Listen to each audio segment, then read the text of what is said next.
everyone, Shannon Petrovich with Therapist Talks. How to develop a really trustworthy creepometer and the one thing that will make it malfunction. When coming out of an abusive relationship, so many ask, how will I ever trust someone again? I tell them, I hope you won't. I hope you'll learn instead to trust yourself. Trusting yourself is the only way to keep yourself safe. How do you learn to trust yourself? You have to develop a trustworthy creepometer. There are several components to this, so let's break it down. The first thing to clear up is separating the different aspects of your brain and using them for their strengths to gather information from others that will help you assess your safety with them. You have essentially an analytical mind and an intuitive emotional mind. Let's talk first about the analytical mind. When you meet someone, what do you see? What do you hear? And how do you interpret that in analytical terms? First, what do you see? What are the person's physical signals, their posture, their body language, their eye contact, proxemics? That means how close do they stand to you? And overall, how do they present themselves? Secondly, what do you hear? What do they talk about? Do they listen? What are their interests, activities they engage in? What are their life goals? How do they talk about their friends, family, work colleagues, supervisor, the wait staff, or the busser? Do they talk about showing up for others, their family and friends, and even acquaintances and strangers? And third, how do you interpret all this? Take this data and analyze it objectively to ascertain what this person's core values and character qualities are. Do you see and hear a person who values compassion, caring, listening, honesty, diligence, hard work, empathy, humor, as well as being humble and able to learn and grow? Or do they show that they value self-centeredness, arrogance, cutting corners, doing the bare minimum, cheating others, getting over on or getting revenge on others, burning bridges and moving on without looking back, cruel sarcasm, harshness, rigidity, meanness, and vicious gossiping? If you assess at this point the person is the second bunch of character qualities, log that information and do not let your emotions get involved in the assessment at all. Our emotions can and are often the part of us to be more easily duped. Often, depending on our early childhood experiences, and I'll save that for a later video, we are susceptible to others' manipulations, shining us on, making us feel special, etc. But if they fall into the first category of positive qualities, then you can engage the second component. The second component of a good creepometer is to engage your intuitive emotional mind. This means asking yourself how you feel around that person. Do you feel comfortable or anxious? Do you feel you have to impress them, or do you feel like you can be yourself? Do you feel like you're talking to an old friend or doing a job interview? Do they seem open or closed when sharing about themselves? In other words, are they genuinely sharing or playing games? Do you sense they genuinely want to get to know you, or are they all about themselves? Do you feel a sense of comfort in their genuine care and compassion for others? Do you feel embarrassed of their rude or condescending behavior? Do you feel sorry for those they're talking down to or sharing negative stories about? Do you feel comfortable sharing your thoughts, feelings, and ideas, or do they put you down for your thoughts, rigidly holding on to their ideas, unable to even listen to a difference of opinion? Do you feel inadequate when you're around them? Do you feel they genuinely learned something from their last relationship? Do they take ownership of some of those things that went wrong, or do they trash their ex and blame everything on them?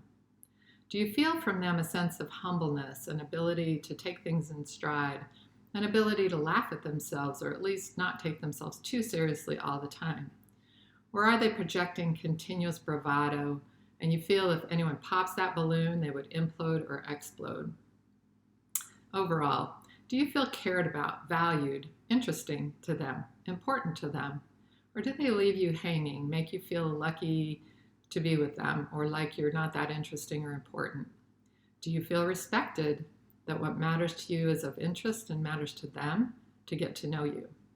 Do you feel they're interested in your character and values, or something else? Do you feel they're pushing you into a relationship, or really respecting where you are and honoring what you want?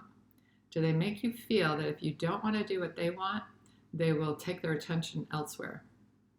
So putting all this information together gives you what you need to keep yourself safe. You can ask yourself at the end of an encounter with a new person, where is this person registering on my creepometer? Is it in the low creep zone or the zero creep zone, even better? The medium, or is it redlining? If it's medium or redlining, set good boundaries and steer clear. If it's low or no, then maybe you want to learn more. If you have any concerns, what are they? Honor them, step back, and take your time. What's very true is that you can fool some of the people some of the time, but you can't fool all the people all the time. So when you slow things down as you get to know someone, spend time with them, meet their friends and family, and continue to grow your information about them.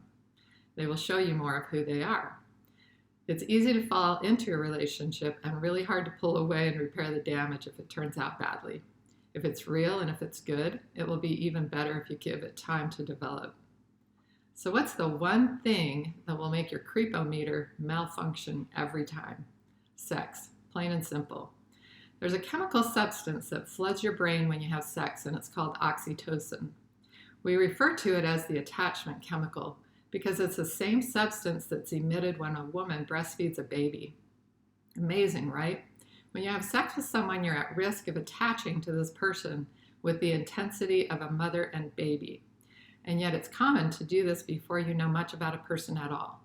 The insanity of this is truly astounding.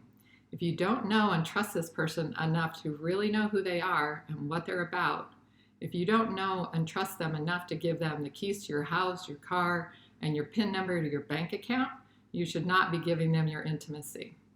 So many times I've had conversations with clients and they'll talk about these horrible interactions with a partner. And I'll ask what keeps them in the relationship, and they'll answer, I love them. What they're really feeling is this oxytocin high and nothing else. When we walk through their analytical and emotional assessment of this person, they can see this person does not have the character qualities they're looking for, does not have the values they want in a partner, does not treat them well, is not loving or caring, and makes them feel terrible in so many ways. But they keep coming back to the I love them. That's not love, that's addiction. So if you want to have a strong and trustworthy creepometer, you've got to keep your wise mind on board by keeping sex out of the picture until you've really gotten to know someone. If you've already fallen prey to someone and you feel this is love, step back and recognize what it really is. Check in with your analytical and emotional mind, engage your creepometer, and you'll be better able to see and get free. In summary, having a solid and trustworthy creepometer is all about what you see, what you hear, how you interpret these as character and values qualities, and how you feel when you're with this person. Don't let sex into the picture too early or you will derail your growing knowledge and you'll be at risk to be drawn into an unhealthy relationship. Trust yourself and you will learn to consistently take care of yourself and steer clear of narcissists and other abusive people. If you've appreciated this video, please like, subscribe, leave a suggestion or comment in the suggestion comment section below. Take really good care of yourselves, grow that creepometer, and I'll talk to you again real soon.